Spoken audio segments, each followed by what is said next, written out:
ছেলে যখন দুধ খেতে চায় না তখন আমি একটু অন্যভাবে খাওয়ানোর চেষ্টা করি, যেমন পুডিং বা মিষ্টি দই। আজকে বানিয়েছি মিষ্টি দই। মিষ্টি দই বানানোর জন্য আমি 1/2 লিটার দুধকে ভালো করে জাল করে ঘন করে মোটামুটি 1 পোয়ার মতন করে নিয়েছি। এরপর একটা প্যানে কিছু চিনি দিয়ে একটু ক্যারামেল তৈরি করে নিয়েছি।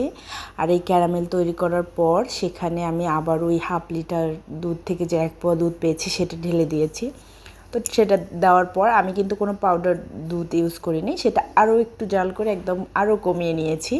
মিষ্টি জাতীয় জিনিস যেহেতু আমি বা ওর বাবা কেউই খাবো না, ওই খাবে শুধু, এজন্য যতটা কমানো যায় দুধটাকে।